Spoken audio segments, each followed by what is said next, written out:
We're just going to invite our guest speaker, Helen. It is amazing. Give her a big round of applause. Come on, Helen. Come on. No, it's amazing to have Helen preach with us. I know she's not something that you've not done all too much, have you? But it's amazing to have you on. As you can imagine. You're nervous? It's all good. Be a kind audience, please. And like it says in the Bible that when Jesus was sending out his disciples, that if they would go to a land and they didn't get any, he would shake the sand off his feet and tell them never to return, and that they'd be worse for Sodom and Gomorrah. So please, just give all your attention to Helen. If that's not a warning, I don't know what is. So, but yeah, I'm just going to pray with Helen. Lord, just thank you so much for the person that she is and the heart that she carries to see the people of this world come to know you. Lord, we thank you for the kind of channel that she is, and that you're going to utilize her to speak into people's lives, speak into their darkness, speak into their troubles, and Lord, that you'll be able to share and heal during her words. So I want to give you all the glory and all the thankfulness. Amen.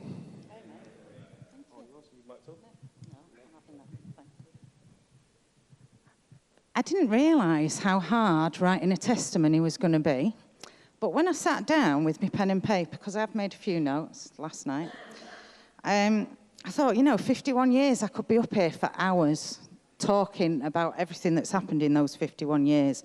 So I've decided we're having episodes of my testimony, and this episode is the one where God didn't leave me. So we started off, I was born into a Catholic family, so I was baptised and we had church every Sunday. And my family were very Catholic. We'd go to everything at the church. And we also went to a convent school. So literally, from here to the back of church was where our school was from the convent. So most of the teachers at school were nuns. And it was quite hardcore in terms of religion. Some of my early memories, I remember skipping round the playground, singing to God. I remember praying the rosary. And I don't know if any of you have been in a Catholic church where they have the holy water. I used to have holy water at the entrance to my bedroom. So you weren't allowed in my bedroom unless you'd made the sign of the cross with holy water. So I was quite down with God at this stage of my life. I made my first confession, which was a big deal in the Catholic Church. And then we had Holy Communion. And a lot of my early memories were around May processions, being with the nuns.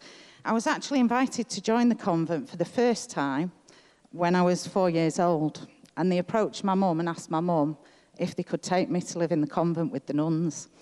And my mum, in her wisdom, said no, she wasn't having me living with the nuns. So that was the first time I was asked to join the convent. At home, we would have prayers, and we would have to write down the prayers and read them out at meal times. But I started to struggle probably around the age of 8 when I realised that my relationship with God didn't seem to match what was going on around me, the people around me. So I remember when my uncle was dying, I was about 8 or 9, and we were asked to say the rosary every night for my uncle. But my prayers weren't like that. And at that point, that was the first time that I knew my uncle wasn't going to make it. And I was praying for peace for his family and to help his family get through it when I was supposed to be praying the rosary. And I also realised that my prayers with God were the way that I'm talking to you now. I would just talk to God. Whereas if that was my prayers when I came to the evening table, I'd done it wrong and I had to go back and write my entrance and my ending and something in the middle, and it had to follow a formal sort of pattern. So I started to be a bit disaligned with the church to some degree, but at that point I was still very obedient and carried on doing everything that I should do. I went to a Catholic secondary school, and again we had quite a few nuns, but a few less than the primary school, and the nuns at secondary school were a bit nicer.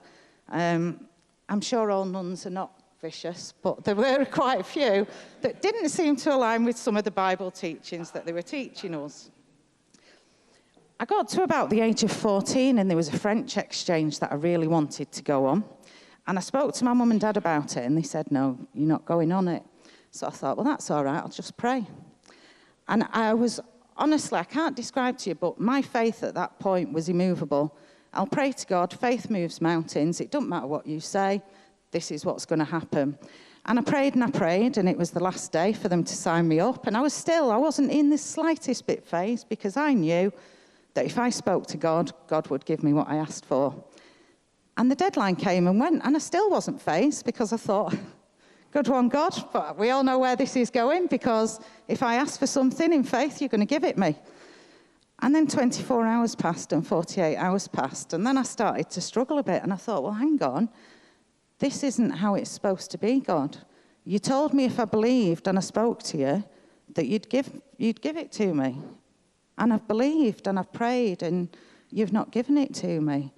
So that's it. I'm out. All these years of following you and doing everything that you asked me to do, and you've not kept your side of it. That's the end. I'm done. So it came to Sunday and time for church, and I said, well, I'm not going to church. And this caused great hysteria in my family, because my older brother went every week without complaint. And he said, well, why aren't you going to church? And I thought, I'm going to look a bit like a spoilt brat now if I tell him it's because I didn't go to France. I'm going to have to think up a better reason. So at that point, I started to question everything and create lots of arguments to demonstrate why I shouldn't go to church and why God wasn't real. And I think the biggest thing at this point in my life was all around ego. And I think it's something that I continue to work on and struggle with sometimes. And for me, it's when I'm talking to people, it's one of the biggest things that keeps people away from God. So when I'm talking about ego, what I'm talking about is that tendency that we all have to want everyone to only see the best of us, that we exaggerate slightly to make ourselves sound a bit better, or that we minimize a little bit because we don't want people to see who we really are. And ultimately, I think the ego is about what's everyone else's perception of me, when really the only thing that should matter is what's God's perception of me. I was at 14. It wasn't really cool at church to be going at school, to be going to church and hanging out with my mates and going to church. So it all sort of fit in at that time that with my ego, I could justify not going to church, and I could justify why the church and why God weren't real, and why I should be strong and independent and self-sufficient and just rely on external validation. I also started to question at this time a lot of things to do with the Catholic faith, transubstantiation, which is where in Mass the bread actually genuinely turns into the body and blood of Jesus. And I didn't believe that. And I started to question confession as well, because we'd turn up every Saturday. There was lots of really random rules. We'd turn up on a Saturday and you'd go in and you'd kneel down in front of the priest. Forgive me, Father, for I have sinned. It has been 2 weeks since my last confession, and here are my sins. And you'd go through your list of sins and he'd send you off with a couple of Hail Marys and Our Fathers. And then people would carry on doing the same thing, but as long as you rocked up next Saturday and said the same thing again, it was all right. And it didn't really fit. If you hadn't been to confession, everyone would know, because you couldn't take communion the next day. So you could be sat in church going, oh, look, Howard's not gone up for communion. He's obviously got sins that he's not confessed there. And it was all a bit, it wasn't aligned with what I was finding in the Bible. Although I am a big believer in confession, because I do think it keeps you humble. And it's James 5:16 that says, confess your sins to one another and pray for each other. And I'm still a big believer that when I've done something knowingly, or if I've got an issue going on, that I need to tell someone about that, because it does help you keep humble and it stops your ego inflating and thinking that you're perfect. So at this point, I'd fallen out of love with God. I wasn't really speaking to him, although I can honestly say he was speaking to me on a regular basis. And I went a bit off the rails. So bottles of 2020 in the park with my friends, wagging school.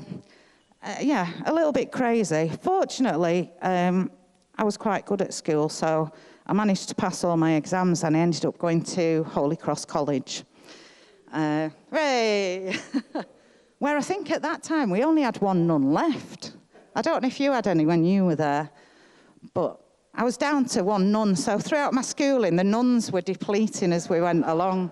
I don't know if it was me that did that to them, or at this point, the nuns decided they would invite me back to join the convent again, with the quote, "I think you'd liven the place up." I think I would have livened the place up, but I'm not sure they knew what they were getting into. But I politely declined for the second time. So when I went to Holy Cross, we had a couple of days, like a taster day before we start, and I was due to do English. And when I turned up for my taster day, they'd accidentally put me in the theology group, which I was very disappointed at when I saw what I was getting into. But when I went, I met a guy there, the tutor, and I really just connected with him. There was something about the way that he was talking and what he was saying that really resonated with me. So although I officially didn't believe in God, I signed up to do theology and did one of my A-levels in theology. And at that point, although I wasn't going to church, we still had RE lessons at college, and I was still doing theology, which meant studying the Bible. And it was a space where I could ask some questions about God. Not all of them, but some. So although I'd sort of turned away from God, it felt like God was still keeping his hand on me. Then it was off to uni. And I thought, this is it. We've left all the nuns behind us. No more Catholicism, off we go. And we turned up at Freshers' Fair. And Freshers' Fair was like a big tent with all the different clubs and groups that were on. And as we got there, I saw a chap in the corner on his own. So I said to my friends, right, I'm off. I'll see you, because I have a tendency to just wander off. I'm off on my own. I'm going to go and have a chat with this guy over here. And I walked straight up to the table and started talking to him. And it only happened to be the Christian Union. I was like, oh, not what I wanted.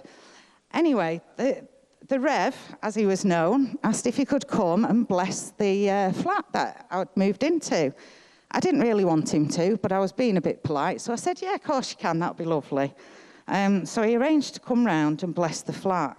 So I managed to talk a couple of the girls to stay with me, because I didn't want to be on my own with this religious nutter. And he came round and we had a lovely cup of tea and a lovely chat. And then he said, right, I'm going to bless your house. So he said a prayer, and then he said, and now I'm going to pray for you. And he put his hands on my head and he prayed for me. And it started off, I can picture it like it was yesterday, where I started to feel really warm from head to foot. And then I started laughing hysterically. And after he'd finished praying for me, he prayed for my two friends. And when I read the story of Pentecost, if anyone was looking at us, they'd have thought we were all high on drugs. I cannot describe the feeling I got at that time, but it was something that I'd never felt before.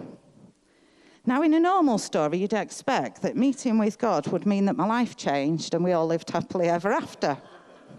However, that would shorten the story too much. So for the benefit of today, I decided to take a bit of a detour on the way. So at that point, I would go and talk to the Rev once a week, and I would meet with the Christian Union a couple of times. And I didn't understand, because on the one hand, what they were saying was everything that aligned with my sort of knowledge of God, where people were saying, yeah, we hear from God and God talks to us and you're not the only one. But none of it matched with what I'd been brought up believing and being told was correct. So it was a bit of a turbulent time. And to be honest, I carried on. Although I was talking to God, I carried on behaving whatever way I wanted. But I'd come home and I'd explain to God why I'd done it when I got back, or why his Bible was perhaps a bit wrong and he could have put something else in that would have aligned more to the way I wanted to live at the time. I remember one particular time where I was struggling with something, and I was in the library. I was supposed to be doing an assignment, and I wrote a letter to God. And I went out the next day, and somebody gave me a prayer card that literally answered everything that I'd written in this letter to God. And ever since then, probably every couple of years, if I'm really struggling with something, I'll write it in a letter to God. And every time I've written to God, the answer has come back so loud and clear that I can't explain. And I would say, if ever you're really struggling, write God a letter. Sometimes I burn it, sometimes I bin it, sometimes I put it in a drawer. It doesn't really matter. But when I put it on paper, I always get the clearest answers from God. I tend to save that for special times. Anyway, I carried on at uni. And like I say, I was engaged with the Christian Union to some degree, but I was still living how I wanted. There was no level of obedience, there was no level of surrender, but I was talking to God the whole way through. And again now, when people say, well, how could you know God and carry on living that way? I can't explain how, but I just know that I could. I spoke to God every day. I justified everything I was doing. I would debate with him and explain to him why he was wrong. And I suppose that comes back again to the ego, where, yeah, I know you're God, you created the universe, but actually, I probably know more about you than this subject. So I'll just tell you what you should have done instead. For the next sort of six to 8 years after I left uni, I was really lost. And I went to lots and lots of different churches. But I think probably because of my upbringing, when I was looking for a church, I was looking for a church building. And I tended to go to Anglican churches or Catholic churches because they looked like a church. And I'd go in and I'd spend time there, but I couldn't find Jesus there. And I'd try talking to people and I'd try coming alongside people. I'd join committees, I'd do whatever they wanted me to do. But at the end, I was still left with this empty space of not finding the Jesus that I knew in those churches. During that time, I also had a look at other religions. I read loads of books. I read the Quran. I looked at Buddhism. I went to a Buddhist temple. I went to some spiritualist churches. I went everywhere to try and find Jesus, and I couldn't find him. And even at the time, I knew some of these things I shouldn't have been doing. Whenever I went to a spiritualist church, I'd pray before I went in, and I'd put a cross on to keep me safe. It was a bit, looking back at it now, it's really odd. But at the time, that seemed quite normal to me, to go and look for what I could find. When I went to church, I felt like I had a different relationship to Jesus than the others did, and I just didn't fit in there. But I kept going. When I was doing my theology course, we had a couple of retreats. And that seemed like somewhere that I could connect with Jesus. So over these years, as well as doing all these other random things, I used to go on Christian retreats, or I'd book Christian retreats.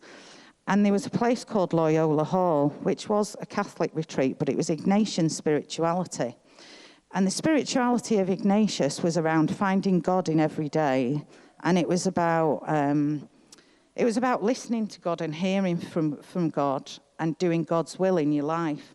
So that used to be a place that I would go to probably every 3 or 4 months. It was a silent retreat, which was a bit of a challenge. And on the first weekend that I went, I did sneak out to talk to somebody. But after that, I got the hang of it. And it was great just going and speaking to nobody other than God for 2 or 3 days. You would meet with a spiritual director on the Saturday morning who'd just have a chat with you about how you were going to spend your time, what you felt you were hearing from God, how that aligned with Christianity. And I found that really, really, really helpful. One weekend that I went on retreat, God gave me the verse, John 15:5. I am the vine, you are the branches. Now, you'd be forgiven again for thinking this should have been a bit of a no-brainer, Helen. However, I didn't end up here. I was driving along one day into Todmorden, and I saw the vine. And I thought, here we go. This is where God is sending me to. So I did go to the vine, and I was there probably for about 4 or 5 years. And at the vine, it was the closest thing I'd found to what I was looking for in terms of hearing from Jesus and the way I should be living my life. And I started to learn things there, and I did feel as if my relationship with Jesus was getting deeper. At this point in my life, God was making most of my decisions. Certainly the big decisions. Even today, God makes the big decisions, but sometimes with the small decisions, I tend to get halfway down a path before thinking, oh, I should have asked God what he thought about it first. And then I stop and ask, and to be fair, sometimes these days I will reverse, which is better than arguing with him and telling him wrong. So that's sort of where I'd ended up at that time. And George was due to go to school, and I was praying over school, and I kept getting the name of a school over and over in my head. At the time, I lived over in Norden, and the school was in Littleborough. So I prayed over it, went to visit the school, and we applied for George to go to school in Littleborough. And we were told, look, it's a really popular school, you've got no chance of getting in.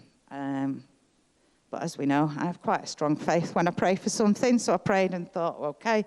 So we got into the school in Littleborough. So I put my house on the market. However, as I put my house on the market, the Vine said to me, look, we believe God's spoken to us, and we believe you should be living in the church house at Briarcliff. So I moved into Briarcliff for about 3 years, where as a church house, we had people coming to stay, where we could offer them hospitality. We'd help people out with food, with clothes, with anything that needed doing. And it was just somewhere people could come if they wanted a brew or a coffee. And everything was going well in terms of my relationship with God. However, we had a bit of a theological difference. We left on very good terms, and I'm not going to go into specific details because I'm not sure it's relevant for this, but I disagreed with them on a couple of theological points and decided that I needed to find another church. So remarkably, it was Stuart that said, well, have you heard about Branches? Why don't we try Branches? Because Barry Woodward goes there. And having worked in the alcohol field, Fixed, we'd been going to Fixed since day one. We all knew Barry, so if Barry came here, chances were it was a good place.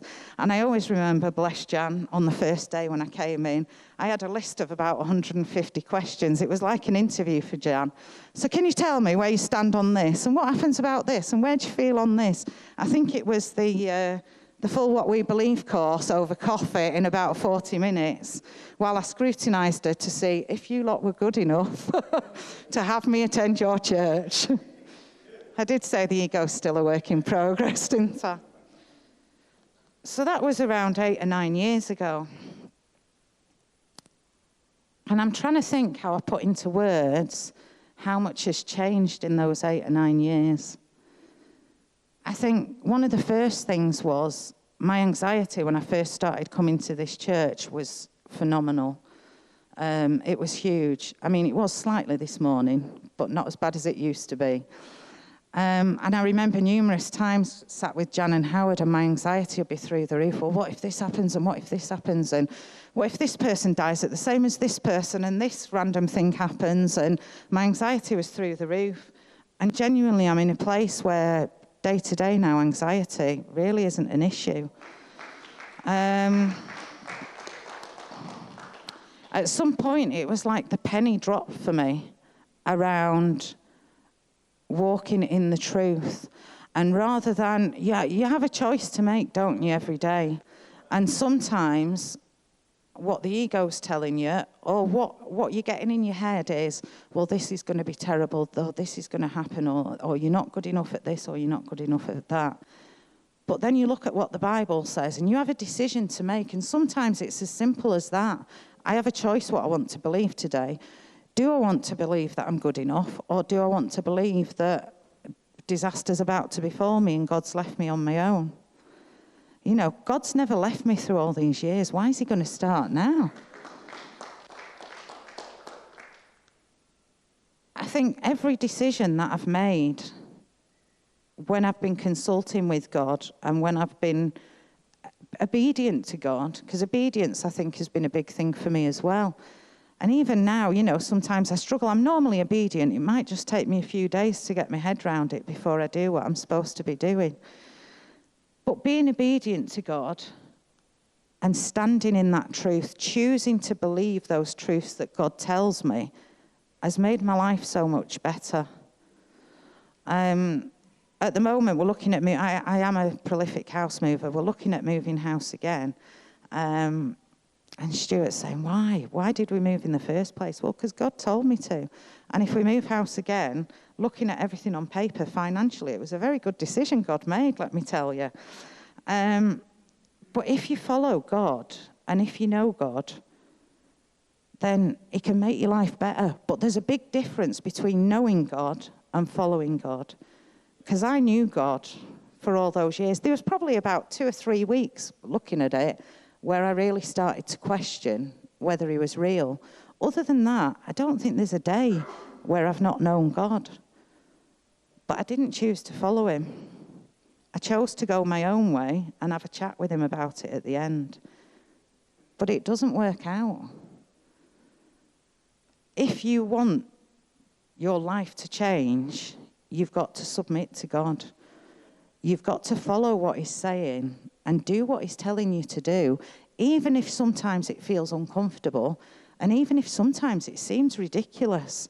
I remember back in the day, people would say, well, how do you know it's coming from God? And I'd say 99% of the time, because it's ridiculous. There's no way I'd be thinking that.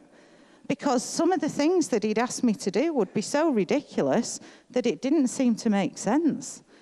But I know that when I followed them, it all turned out all right. I think when I look at where I am now with God, I have got some regrets. I remember the specific occasions that I remember where God clearly gave me an instruction. And I thought about it and I said, I get what you're saying, but I'm going to go down this path.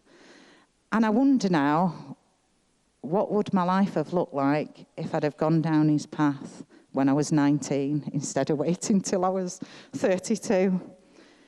What might have been different in my life, and how might it have impacted on other people? I think the other regret that I have is about my ego being more important than God. And like I say, it's something that I see all the time in people, and it's something that I have to keep in check myself. What are my motives for doing something? Am I doing something because I want Howard and Jan to be pleased with me? Or am I doing it because it's about God? Am I acting a certain way in church, but then going home and doing something different because the people can't see me there, so it don't really matter? Am I telling one person one thing and then telling somebody else something else because then they'll both like me? And I think it's really important that we realise that the only person's opinion that matters is God's. You know, and when I was sat here this morning, I'm thinking, oh my goodness, I don't want to stand up at the front. What on earth am I doing? I'm doing it because God's told me to do it. And at the end of the day, if I come off this stage and you all say, well, that was shocking, wasn't it? It don't matter. Because it don't matter what any of you think. The only person it counts is God. And if he's told me to do it, then I'm doing it. And whether getting in my head, say, oh, you might trip up at the front, and what if you need a wee halfway through, and what if, it don't really matter. Because God told me to do it, so I'm doing it. And that's how my life goes from now on. So I have got a couple of songs just to finish off with that I think relate to how I've felt as I've been doing my testimony. But also I just want the opportunity to people to just reflect. And I think the big points for me are around your ego and around, are you actually submitting to God? Or are you like me, expecting him to come in with the prizes when you pray for, when you pray in a devoted manner for what you want, but you're not actually doing the bits that he's telling you to do?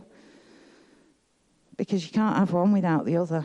You can't have half a Bible. It's not a pick and mix. Well, I like this bit of the Bible and I like this bit, but these bits here I'm not so keen on, so we'll give them a bit of a wide berth.